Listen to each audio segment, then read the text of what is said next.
नमस्कार, मैं अलीशा और आप देख रहे हैं न्यूज 24 मध्य प्रदेश छत्तीसगढ़। रायपुर एयरपोर्ट पर बड़ा हादसा हुआ। एयरपोर्ट पर हेलीकॉप्टर क्रैश हो गया और लैंडिंग के दौरान हेलीकॉप्टर क्रैश हुआ था और ये जो पूरी घटना है वो देर रात की है। बता दें, हादसे में 2 पायलट की मौत की खबर सामने आई है और मामले में एयरपोर्ट डायरेक्टर ने कहा कि सामान्य उड़ानें निर्धारित कार्यक्रम के अनुसार जारी रहेंगी और हवाई अड्डा निदेशक से मिली जानकारी के अनुसार सामान्य उड़ान संचालन निर्धारित कार्यक्रम के अनुसार जारी रहेगा। बता दें कि छत्तीसगढ़ राज्य का हेलीकॉप्टर करीब कल रात 9:10 पर स्वामी विवेकानंद हवाई अड्डे पर दुर्घटनाग्रस्त हो गया। ये नियमित प्रशिक्षण उड़ान पर था। बता दें, प्रारंभिक संकेत दुर्घटना के कारण के रूप में तकनीकी खराबी का सुझाव देते हैं। दुर्घटना के बाद कैप्टन गोपाल कृष्ण पांडा और कैप्टन AP श्रीवास्तव की दुर्भाग्य से मौत हो गई। बड़ी ही दुखद खबर थी जो रात देर से आई थी। 9:10 पर करीब ये जो हेलीकॉप्टर था, सरकारी हेलीकॉप्टर था, वो दुर्घटनाग्रस्त हो गया, पूरी तरह से क्षतिग्रस्त हो गया। इसमें जो 2 पायलट बैठे थे उनकी दर्दनाक मौत हो गई। AP श्रीवास्तव, कैप्टन पांडा इसमें सवार थे जो कि हादसे का शिकार हो गए और तभी उनकी मौत हो गई। रायपुर एयरपोर्ट पर हेलीकॉप्टर ये क्रैश हुआ। देखिए तस्वीरें, ये हेलीकॉप्टर के मलबे की तस्वीरें हैं जो क्रैश होने के बाद न्यूज 24 मध्य प्रदेश छत्तीसगढ़ ने दिखाई थी। राज्य सरकार का यह हेलीकॉप्टर था जो क्रैश हो गया।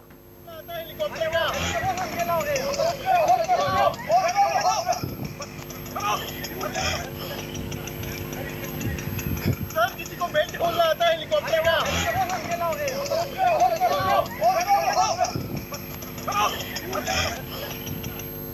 ये राज्य सरकार का हेलीकॉप्टर था जो दुर्घटनाग्रस्त हो गया और इसमें 2 पायलटों की मौत हो गई।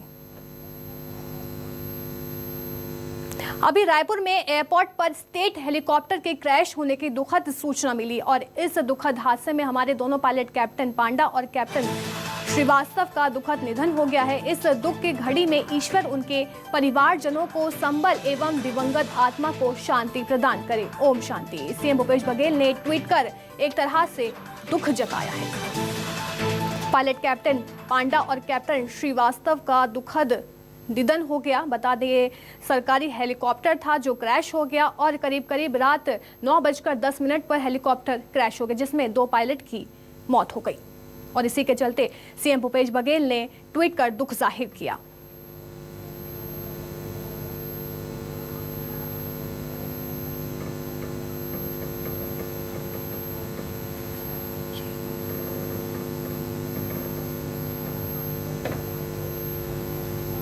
CM भूपेश बघेल ने ट्वीट कर कहा कि अभी रायपुर में एयरपोर्ट पर स्टेट हेलीकॉप्टर के क्रैश होने की खबर सामने आई है। इस दुखद हादसे में हमारे दोनों पायलट कैप्टन पंडा और कैप्टन श्रीवास्तव का दुखद निधन हो गया है। आगे उन्होंने कहा कि इस दुख की घड़ी में ईश्वर उनके परिवारजनों को संबल एवं दिवंगत आत्मा को शांति प्रदान करें। ओम शांति।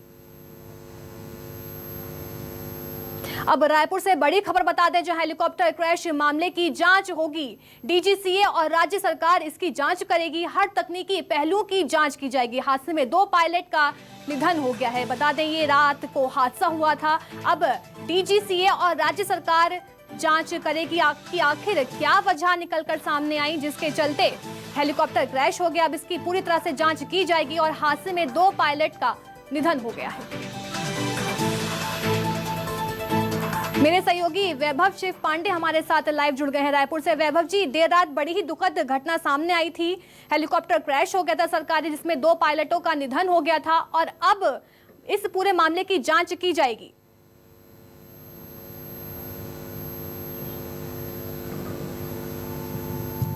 बिल्कुल, ये एक स्वाभाविक प्रक्रिया है कि कोई भी घटना जब होती है तो उसकी जांच होती है और चूँकि राज्य सरकार का हेलीकॉप्टर दुर्घटनाग्रस्त हुआ है तो इस मामले की जांच और ज़्यादा सूक्ष्मता के साथ और गंभीरता के साथ होगी, क्योंकि ये हेलीकॉप्टर अभी सरकार इसका उपयोग भी कर रही थी और अभी हाल ही में जब मुख्यमंत्री भूपेश बघेल सरगुजा क्षेत्र का दौरा कर रहे थे तब भी इस हेलीकॉप्टर का इस्तेमाल किया जा रहा था। इसमें राज्य सरकार के जो तमाम बड़े अधिकारी हैं वो इस पर दौरा कर रहे थे।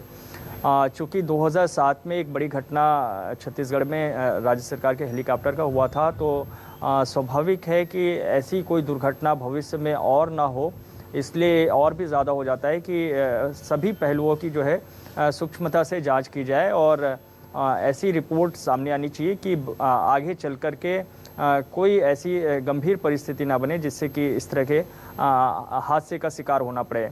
अभी जो फिलहाल जो प्रारंभिक जानकारी निकल कर सामने आई है इस घटना को लेकर के, उसमें ये बताया जा रहा है कि कल देर रात जब प्रशिक्षण के दौरान इस हेलीकॉप्टर को उड़ाया जा रहा था, पायलटों ने उड़ान भरी थी, उसके बाद ही इसमें तकनीकी खराबी आई और ये क्रैश लैंडिंग उसके बाद ही हुआ है। तकरीबन रात के 9:10 के आसपास की ये घटना निकल कर सामने आई और बताया ये जा रहा है कि हेलीकॉप्टर का जो पिछला हिस्सा था वो किसी चीज़ से टकराया है। उसके बाद ये हेलीकॉप्टर का बैलेंस बिगड़ा और एकदम से हेलीकॉप्टर जो है ज़मीन में आकर गिर गया और पायलटों को किसी तरह का कोई अवसर ही नहीं मिला कि वो हेलीकॉप्टर को नियंत्रित कर पाते। और हेलीकॉप्टर जिस तरीके से मलबे में तब्दील हुआ है, जो तस्वीरें सामने आई, जो वीडियो सामने आया, उससे साफ तौर पे ये नज़र आ रहा है कि पायलटों को भी कोई अवसर नहीं मिल पाया कि वो अपने आप को बचा पाते। तो निश्चित तौर पे काफ़ी गंभीर घटना हुई है और डीजीसीए की जांच में और राज्य सरकार की जांच में क्या बातें सामने आ रही है ये जांच के बाद पता चल पाएगा। लेकिन कल ही रात को जो सुरक्षा अधिकारी हैं वो भी उस जगह पे पहुंच चुके थे। राज्य सरकार के जो तमाम बड़े अधिकारी हैं वो भी पहुंच चुके थे। अब जब जांच शुरू होगी इस पे, जांच में जो चीज़ें सामने आएगी, बयान दर्ज होंगे तो शायद कुछ चीज़ें स्पष्ट हो पाएगी कि आखिर मुख्य वजह क्या थी घटना के पीछे, कहाँ किस तरफ से गलती हुई, हेलीकॉप्टर में तकनीकी खराबी आई या फिर पायलटों को कोई दिक्कत आ गई थी उड़ान को लेकर के। देखिए रायपुर एयरपोर्ट अभी कई मौक़ों पर हमने देखा है कि अंधेरे की स्थिति बन जाती है, कई बार लाइट पर्याप्त नहीं होती और ऐसे कई अवसर आए हैं जब लाइट पर्याप्त नहीं होने की वजह से जो विमानों की लैंडिंग है वो नहीं हो पाई या तो उसकी लैंडिंग दूसरे जगहों पर करानी पड़ी, कई बार फ्लाइट को डाइवर्ट करना पड़ा है जी। तो कल जब हेलीकॉप्टर का प्रशिक्षण चल रहा था रात में उड़ान भरने का, तो उस दौरान कोई ऐसी बात तो नहीं थी। तो ये तमाम चीज़ें रहेंगी जिस पर की जांच होगी और जांच के बाद सारी चीज़ें स्पष्ट हो पाएंगी। देखिए वैभव जी, ये देर रात की घटना बताई जा रही है। 9:10 पर ये पूरा हादसा हुआ था और पूरी तरह से हेलीकॉप्टर जो है क्षतिग्रस्त हो गया था, 2 पायलटों की मौत भी हो गई। लेकिन अब तक क्या कुछ कार्रवाई हुई है इस पूरे मामले में?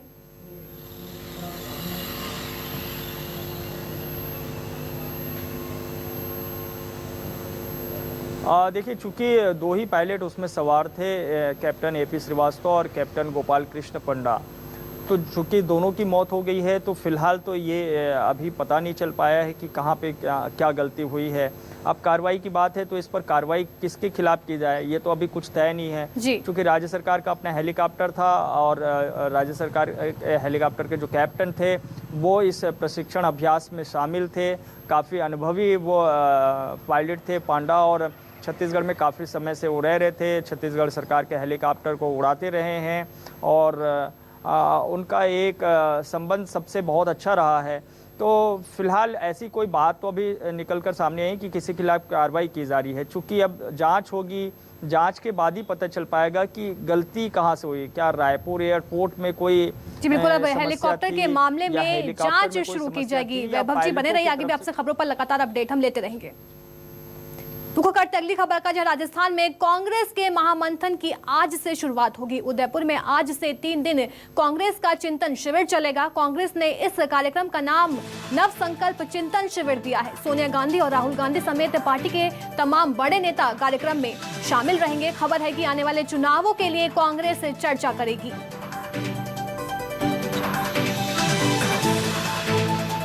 उदयपुर में आज से 3 दिन कांग्रेस का चिंतन शिविर कार्यक्रम चलेगा। मेरे सहयोगी वैभव शिव पांडे हमारे साथ लगातार बने हुए रायपुर से। वैभव, उदयपुर में कांग्रेस का 3 दिन तक चिंतन शिविर चलेगा, क्या कुछ सीएम भूपेश बघेल भी उसमें शामिल होने पहुंच रहे हैं, तो उनका क्या कुछ कार्यक्रम रहने वाला है?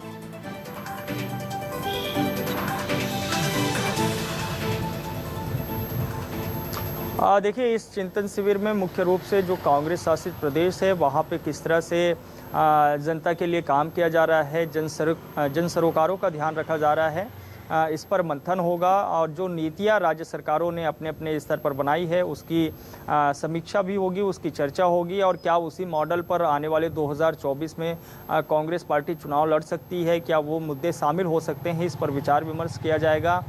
खास तौर पे छत्तीसगढ़ सरकार का जो मॉडल है उसको लेकर के चर्चा विशेष तौर पर है। गोधन न्याय योजना की बात हो या फिर सुराजी योजना के तहत नरवा गरवा घुरवा बारी की बात हो या फिर किसानों को 2500 रुपये देने के लिए बनाई गई योजना राजीव गांधी किसान न्याय योजना हो या फिर देश में एक ऐसी पहली योजना जिसमें कि भूमिहीन परिवारों को शामिल किया गया, उनके लिए भूमिहीन परिवार न्याय योजना तैयार किया गया, उसकी बात हो। तो इन तमाम योजनाओं पर गंभीरता से चर्चा होगी और क्या इसी मॉडल को अब देश के मॉडल के तौर पर प्रस्तुत किया जा सकता है, क्या कांग्रेस 2024 में इन योजनाओं के साथ उतर सकती है, इस पर चर्चा होगी। और इसीलिए एक जो कृषि कमेटी इस चिंतन शिविर के लिए बनाई गई है, उस कमेटी का में बतौर जो है नेता टीएस सिंहदेव शामिल होंगे और उस पर वो अपनी बात रखेंगे। इसके अलावा पीसीसी अध्यक्ष मोहन मरकाम जो है कांग्रेस संगठन से जुड़ी हुई चीज़ों की जानकारी देंगे और मुख्यमंत्री भूपेश बघेल अपने सरकार कार्यकाल की जो है जानकारी देंगे कि उन्होंने अपने 3.5 साल के कार्यकाल में क्या कुछ जो है योजनाएं बनाई, उसका क्रियान्वयन किस तरीके से हुआ और आगे वो किस कार्य योजना पर काम कर रहे हैं, तो इसकी भी जानकारी देंगे। और जानकारी अभी जो मुख्यमंत्री भूपेश बघेल प्रदेश भर के दौरे पर निकले हैं, जिसकी शुरुआत उन्होंने सरगुजा से की और सरगुजा का दौरा लगभग समाप्त हो चुका है जी। तो वो भी उसकी भी समीक्षा होगी, उसकी भी जानकारी वो राष्ट्रीय स्तर के नेताओं को देंगे। देखिए, उदयपुर में जो चिंतन शिविर हो रहा है वहाँ जब जा रहे थे मुख्यमंत्री भूपेश बघेल तो उन्होंने कहा कि उदयपुर से कांग्रेस के नए युग का उदय होगा। तो ये एक बड़ी बात मुख्यमंत्री भूपेश बघेल कह रहे हैं और निश्चित तौर पे अब कांग्रेस शायद वहाँ से कुछ अलग अंदाज में दिखाई दे जब आगे 2024 के चुनाव में कांग्रेस पार्टी जाए। तो 2002 में ही इसी तरीके से माउंट आबू में जब कांग्रेस का चिंतन शिविर हुआ था तब कांग्रेस ने काफ़ी बड़ा जो है नेताओं के साथ चर्चा और विचार विमर्श किया था और हमने देखा था कि 2004 में कांग्रेस सरकार में लौटे थे। तो इसी तरीके से 2013 में जब राजस्थान के जयपुर में चिंतन शिविर हुआ था तब भी ऐसी कांग्रेस के तमाम नेता जुटे थे और राजस्थान में कांग्रेस की वापसी हुई, छत्तीसगढ़ में कांग्रेस की वापसी हुई थी जी। तो कांग्रेस के लिए ये चिंतन शिविर, नव संकल्प चिंतन शिविर काफ़ी महत्वपूर्ण है सभी लिहाज से, चूँकि 2023 में छत्तीसगढ़ में भी चुनाव होने हैं, राजस्थान में भी चुनाव होने हैं जहाँ पे अभी कांग्रेस की सरकारें हैं। जी बिल्कुल, वैभव हमारे साथ बने रहिए, आगे भी आपसे खबरों पर लगातार अपडेट हम लेते रहेंगे। रायपुर से एक और बड़ी खबर, जहां राज्यसभा चुनाव का ऐलान हो चुका है। छत्तीसगढ़ की 2 सीटों पर अब चुनाव होंगे। चुनाव का ऐलान होते ही दावेदारों की चर्चाएं तेज हो गई हैं। अभी 2 में से 1 सीट कांग्रेस की है और 1 बीजेपी के पास है और इस चुनाव में दोनों सीटों पर कांग्रेस की जीत लगभग तय मानी जा रही है। राज्यसभा चुनाव का ऐलान हो चुका है। छत्तीसगढ़ की 2 सीटों पर चुनाव होंगे। मेरे सहयोगी वैभव शिव पांडे हमारे साथ रायपुर से जुड़ गए हैं। वैभव, राज्यसभा चुनाव का ऐलान हो चुका है, छत्तीसगढ़ की 2 सीटों पर चुनाव होंगे, क्या कुछ ज्यादा जानकारी है इस पूरे मामले को लेकर?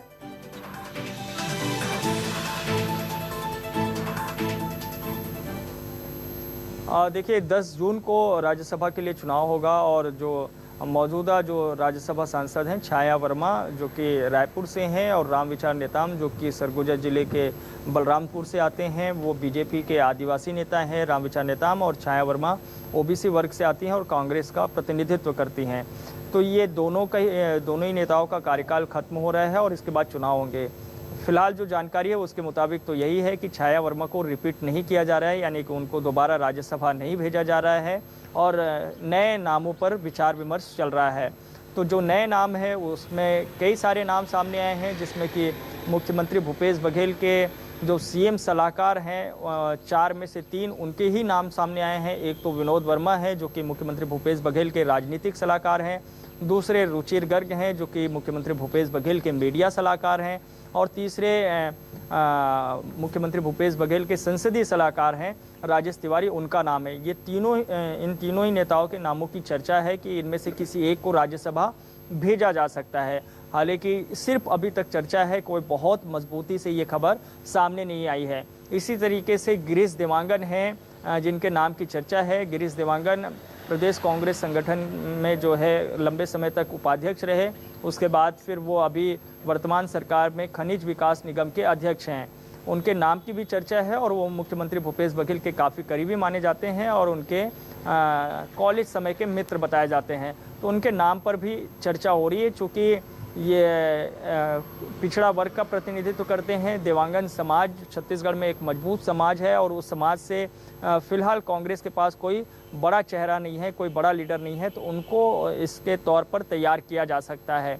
इसके अलावा कुछ साहू नेताओं के नाम की भी चर्चा है, जिनमें से एक नाम धनेंद्र साहू की भी है, जो कि मौजूदा अभी अभनपुर के विधायक हैं। तो साहू कम्युनिटी को, साहू समुदाय को, साहू समाज को साधने के लिए हो सकता है कि उनके नाम को भी आगे बढ़ाया जा सकता है। तो पिछड़ा वर्ग में काफ़ी सारे नेता शामिल हैं। इसी तरह से कुछ आदिवासी नेताओं के नाम भी सामने आए, जिनमें से बस्तर से भी हैं और सरगुजा से भी हैं, जो अपने अपने स्तर पर दावेदारी कर रहे हैं। लेकिन दोनों ही सीट जो कांग्रेस की झोली में जाने वाली हैं, उनमें से जो बातें निकल कर सामने आ रही है उसके मुताबिक एक सीट संभवतः जो है कांग्रेस के किसी राष्ट्रीय स्तर के नेता को दिया जा सकता है और दूसरे सीट छत्तीसगढ़ से यहाँ पे किसी को दिया जाएगा। और बताया जा रहा है कि चूँकि महिला सांसद एक राज्यसभा में है, तो एक पुरुष सांसद यहाँ से भेज दिया जाए तो संभवतः ऐसा लग रहा है कि किसी ओबीसी वर्ग के चेहरे पर ही मुहर लग सकती है, किसी ओबीसी वर्ग के चेहरे के नाम पर मुहर लग सकती है। जी बिल्कुल, बहुत बहुत शुक्रिया वैभव तमाम जानकारी देने के लिए। बता दें कि राज्यसभा चुनाव का अब ऐलान हो चुका है। छत्तीसगढ़ की 2 सीटों पर चुनाव होंगे और चुनाव का ऐलान होते ही दावेदारों की चर्चाएं तेज हो गई। अभी 2 में से 1 सीट कांग्रेस पर है और बीजेपी के पास है। चुनाव में दोनों सीटों पर कांग्रेस की जीत लगभग तय मानी जा रही है। बहुत बहुत शुक्रिया वैभव में तमाम जानकारी देने के लिए। खबर रायपुर से है, जहां सेज बहार स्थित IIT भिलाई के सभागार में राष्ट्र निर्माण में युवाओं की भूमिका विषय पर व्याख्यान का आयोजन हुआ। व्याख्यान का उद्घाटन स्वामी अभिषेक ब्रह्मचारी, युवा चेतना के राष्ट्रीय संयोजक रोहित कुमार सिंह, IIT भिलाई के निदेशक डॉक्टर रजत मोना एवं अन्य गणमान्य लोगों ने दीप प्रज्वलित कर इसका शुभारंभ किया। और मुख्य अतिथि स्वामी अभिषेक ब्रह्मचारी ने कहा कि युवा वर्ग के कंधों पर भारत की जिम्मेदारी है, बता दें, और इसका निर्वहन नौजवानों को करना होगा। कार्यक्रम की अध्यक्षता कर रहे IIT भिलाई के निदेशक डॉक्टर रजत मुना ने कहा कि प्रत्येक भारतवासी की जवाबदेही राष्ट्र के प्रति है और हमें उसका निर्वहन करना चाहिए। वहीं कार्यक्रम में मुख्य वक्ता युवा चेतना के राष्ट्रीय संयोजक रोहित कुमार सिंह ने कहा कि हमें औरंगजेब जैसा युवा क्रूर राजा नहीं चाहिए, जिसने सत्ता हेतु पिता और भाई को कैद कर लिया। हमें तो प्रभु राम जैसा युवा चाहिए, जिन्होंने देश निर्माण हेतु सत्ता छोड़ दी और वन चले गए। रोहित सिंह ने कहा कि औरंगजेब जैसे युवा को समाज को बहिष्कार करना होगा, तब भारत माता का वैभव बढ़ेगा। रोहित सिंह ने कहा कि भगत सिंह, चंद्रशेखर आजाद, राम प्रसाद जैसे महान युवा क्रांतिकारियों के कारण ही हम स्वतंत्र हुए और उनके सपनों का भारत बनाने की जिम्मेदारी आज युवा वर्ग के पास है। रोहित सिंह ने कहा कि PM नरेंद्र मोदी एक भारत श्रेष्ठ भारत बनाने हेतु लगातार काम कर रहे हैं, इसलिए गांव में रहने वाले मजदूर के घर के नौजवान को समाज की मुख्य धारा से जोड़कर हमें भारत को विश्व गुरु बनाना है। देश को नया जो निर्माण करना होगा, उसमें नौजवानों को अपनी भूमिका का निर्वहन करना होगा। भगत सिंह, चंद्रशेखर आजाद, राम प्रसाद बिस्मिल, बटुकेश्वर दत्त जैसे महान क्रांतिकारियों ने भारत माता की स्वतंत्रता के लिए जो लड़ाई लड़ी है, उसके प्राणों की आहुति के सम्मान हेतु अब नौजवानों को, देश को विश्वगुरु बनाना होगा। प्रधानमंत्री नरेंद्र मोदी जी लगातार भारत की तरक्की और बेहतरी का प्रयास कर रहे हैं। आज IIT भिलाई जैसे अत्यंत महत्वपूर्ण संस्थान में हमने विभिन्न विषयों पर महत्वपूर्ण चर्चा की है, कैसे भारत को विश्वगुरु बनाया जाए और राष्ट्र निर्माण में नौजवानों की भूमिका कैसे सुनिश्चित हो पाए। अब खबर बालोद से है, जहां पुलिस हिरासत से फरार आरोपी गिरफ्तार हो गया है। जेल से ले जाने के दौरान ये जो आरोपी था वो फरार हुआ था। कोर्ट से रिमांड पर जेल भेजा जा रहा था आरोपी और इसी दौरान वो फरार हो गया। हालांकि अब आरोपी की गिरफ्तारी हो चुकी है। बूढ़ा तालाब के पास आरोपी छुपा था और पुलिस ने अब आरोपी को गिरफ्तार कर लिया है।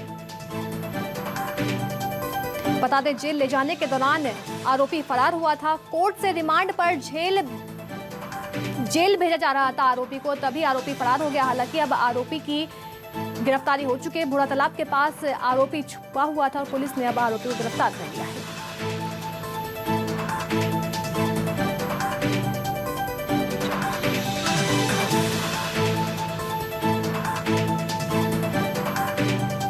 खबर बालोद से है, जहां फरार आरोपी गिरफ्तार हो गया है। कोर्ट से रिमांड पर जेल भेजा जा रहा था आरोपी, तभी फरार हो गया। बूढ़ा तालाब के पास आरोपी छुपा हुआ मिला। हालांकि पुलिस ने अब आरोपी की गिरफ्तारी कर ली है।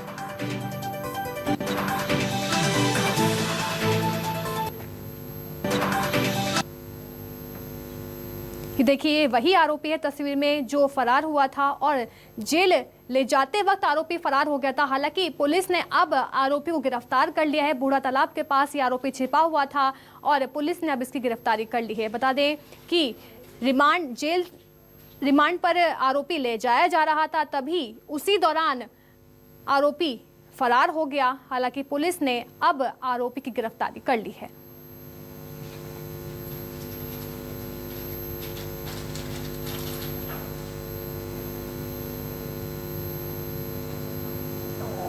चिंतन शिविर में शामिल होने के लिए सांसद दीपक बैज, सांसद ज्योत्सना महंत और राज्यसभा सांसद छाया वर्मा रवाना हो गए हैं।